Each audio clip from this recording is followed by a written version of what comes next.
Allez, je profite de cette petite pause à la rivière pour te faire une mini capsule, enfin j'espère qu'elle va être mini, où je vais te parler de l'arrêt des bêta-bloquants. Parce que j'ai eu la chance il y a 3 mois en allant chez mon cardiologue, il m'annonce qu'on allait arrêter les bêta-bloquants au bout de 4 ans et demi de prise.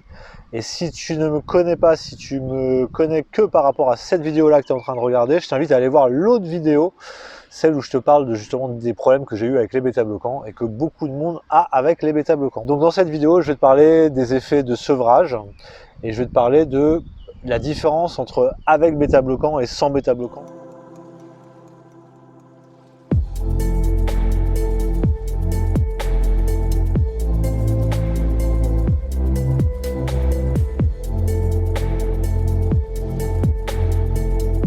J'ai eu mon dernier rendez-vous avec mon cardio et il me demande si ça va bien. Et oui, ça va bien, bon, à part quelques petits soucis que j'ai depuis le début. Et notamment de cette sensation de fatigue, cette sensation de chaos l'après-midi lié au bêta-bloquant. Je t'invite à aller voir la première vidéo où je te parle justement de tout ce qui n'allait pas avec les bêta-bloquants. Je ne vais pas me répéter dans celle-ci. Et Eureka, il me fait faire des examens. Et il m'explique que maintenant, au bout de 4 ans et demi, il voit que je lâche pas le sport, il voit que j'ai pas repris le tabac, il m'ausculte, il m'explique qu'on va tenter d'arrêter le bêta-bloquant. Je te dis pas, quand il m'explique ça, l'espèce de Alléluia, j'avais envie de lui rouler une pelle, quoi, à mon cardiologue, je l'ai pas dit, hein, mais bon, bref. Vraiment la sensation de délivrance. Alors il m'explique, et ça j'avais déjà vu sur les notices, que arrêter un bêta-bloquant au bout de 4 ans et demi, même s'il était plus dosé très très fort, ça risquait un petit peu de chambouler l'organisme. Donc il m'a proposé d'arrêter doucement. Et ça, on va en parler dans la vidéo, je vais te parler de cet fameux effet de sevrage. Ce que je te dis dans cette vidéo, ça ne relate que mon expérience. Tu ne dois pas le prendre pour toi, et c'est juste à but d'information et de témoignage. Dans les bêta-bloquants, il y a plusieurs molécules différentes. En aucun cas, tu dois me suivre comme exemple, ou sans l'avis de ton cardiologue. Voilà. Mais sache que voilà, je voulais laisser un témoignage. Sache qu'il est possible d'arrêter les bêta-bloquants. Tu fais du sport, si tu arrêtes de fumer, etc. Et même le fait que j'ai repris du poids, et ouais, je me suis un peu laissé aller au niveau de la bouffe, ça c'est vraiment mon dernier.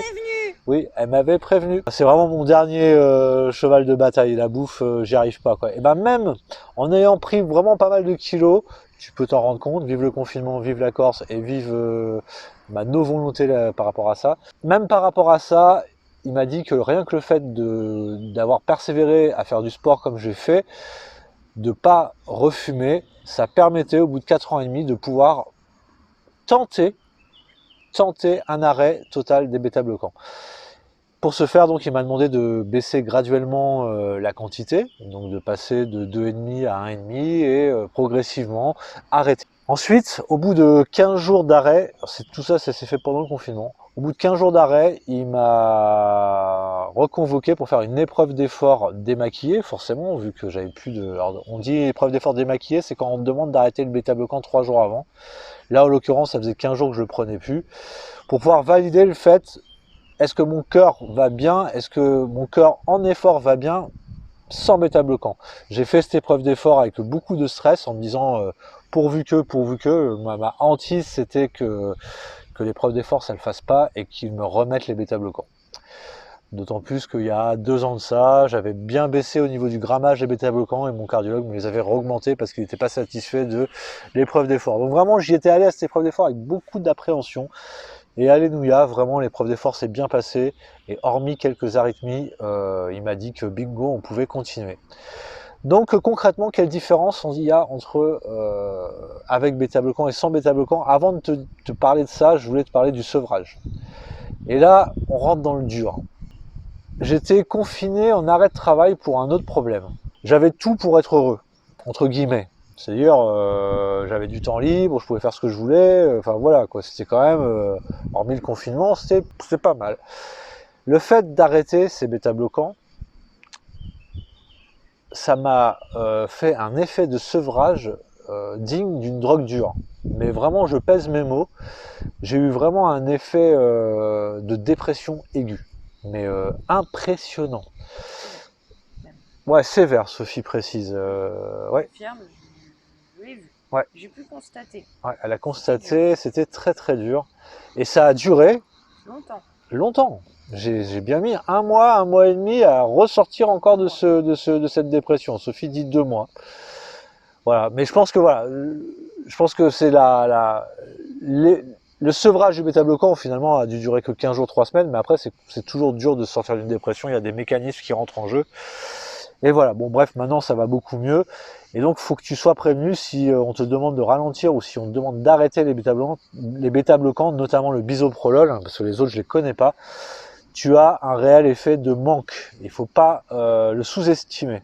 À partir du moment où tu le sais, tu comprends ce qui t'arrive déjà et c'est plus facile aussi de t'en sortir. C'est important. Et donc on en vient au vif du sujet. Quelle différence maintenant il y a avec ou sans bêta-bloquant? Alors déjà, j'ai retrouvé ma forme. Je suis plus fatigué comme je l'étais. On en parle souvent sur les groupes liés à l'infarctus. D'ailleurs, si tu as subi un infarctus et que tu n'es pas inscrit sur un de ces groupes, je t'invite à nous rejoindre sur le nôtre et aller t'inscrire sur les autres groupes qui sont très utiles, notamment quand tu as des questions, etc. C'est carrément une nécessité, je dirais. Donc voilà, ce problème de fatigue a été résolu rien qu'avec l'arrêt du bêta-bloquant. Par rapport à cette fatigue, j'ai mis du temps à me rendre compte que ça allait beaucoup mieux parce que vu que le sevrage m'a mis une belle dépression dans la tronche, quand tu es dépressif, t'as pas forcément la grosse patate. C'est maintenant que je me rends compte que j'ai plus ce coup de barre là que j'avais tout le temps à partir de 16 heures. Et c'est très agréable. Note la faculté que j'ai à me téléporter de la rivière à chez moi en 1 seconde. Non, en fait, c'est juste qu'en montant la vidéo, je me suis rendu compte que j'avais oublié de te dire un autre effet de l'arrêt du bêta-bloquant très important. C'est la sensation de ressentir beaucoup plus taper ton cœur. Et notamment de ressentir des fois parfois ces petites arythmies. Et ça peut faire peur. Alors c'est vrai que moi, même sous bêta-bloquant, au début, après l'infarctus, ça me faisait même des grosses crises d'angoisse. Donc je savais très bien que dès que j'ai ressenti mon cœur, que c'était normal au final que ça me fasse ça. Et j'avais cette épreuve d'effort concluante qui me disait voilà, de garder raison et de pas trop m'inquiéter. Je tenais à le préciser. Voilà. Il y a mon fils qui démarre la tondeuse, ça fout un bordel pas possible, mais c'est pas grave, le message est passé. Donc si tu arrêtes les bêta-bloquants, sache que tu vas ressentir beaucoup plus le cœur taper, que c'est normal, qu'il faut se réhabituer et qu'il faut essayer de pas trop stresser. Voilà, allez, on retourne à la rivière. Un autre facteur à prendre en compte, c'est que j'ai fait tout mon sport post-infarctus avec des bêta-bloquants. Et donc je me contrôlais avec mon cardio-fréquence-mètre à aller à 70% de ma fréquence max, c'est ce que mon médecin cardiologue m'avait demandé, avec bêta-bloquant. Une fois que je me suis retrouvé sans bêta-bloquant, le souci a été que si je courais au rythme où je courais, ou si je faisais du vélo au rythme où je faisais du vélo, ou si je nageais au rythme où je nageais lorsque je prenais des bêta-bloquants, et ben je montais très largement plus haut. Donc je me suis dit, oulala, problème, parce que du coup, au lieu de courir, je vais être obligé de marcher, ou je vais pas pouvoir nager, et je vais pouvoir aller beaucoup moins fort en vélo. Et ça, j'en ai parlé direct à mon cardiologue quand j'ai fait l'épreuve d'effort, et là, il m'a également carrément rassuré. Il m'a expliqué que ça faisait 4 ans et demi que j'avais fait mon infarctus, que j'avais pas lâché le sport, que j'avais fait justement du sport sous bêta-bloquant en étant contrôlé et à 70% de ma fréquence max, que visiblement, au vu de ce qu'il voyait sur l'épreuve d'effort, j'avais fait ça sérieusement, et que du coup, eh ben, il m'autorisait à faire du sport comme un mec qui n'avait pas fait d'infarctus, presque. Je dis bien presque, c'est-à-dire qu'il m'a dit de rester à 90% de ma fréquence max et de pas trop me soucier au fait, voilà, d'essayer de revivre un peu normalement. Et en fait, je crois que cet arrêt du bêta-bloquant, malgré le fait que j'ai encore des statines, que j'ai encore du fluidifiant sanguin, que j'ai encore de l'oméprazole pour protéger mon petit estomac de ces médicaments-là, l'arrêt du bézaprolol, finalement, ça a été plus le côté tire une page sur cet infarctus et va de l'avant comme si tu ne l'avais pas fait maintenant. Alors bien sûr, je ne l'oublierai jamais, ça c'est clair et net, j'ai pas fini d'en parler d'ailleurs. Et puis on n'est jamais à l'abri d'une récidive, on ne sait jamais, hein. L'infarctus c'est pas seulement lié à une hygiène de vie, on le voit, c'est aussi lié au stress, à beaucoup de facteurs. Mais ça m'a quand même fait beaucoup de bien ce qu'il m'a dit, et surtout le fait que je puisse travailler mon cardio à 90%, et même parfois à 100%, et ben je me suis mis... C'est pas bien. Ouais, parfois. Fais-moi un bisou. J'ai pas fait exprès. Parfois, donc, oui, je vais à 100%, mais pas longtemps. Comme si je faisais une épreuve Tu d'effort. fais plus ça. Non, promis, je fais plus ça. Oh, Promis. dis donc. Ouais. Non, le fais pas sérieux. Non, le fais pas. C'est dangereux. C'est dangereux. J'ai peur pour toi. Tout à fait. Bon, bref, c'est sur les fractionnés, des fois, ça arrive de monter un petit peu haut.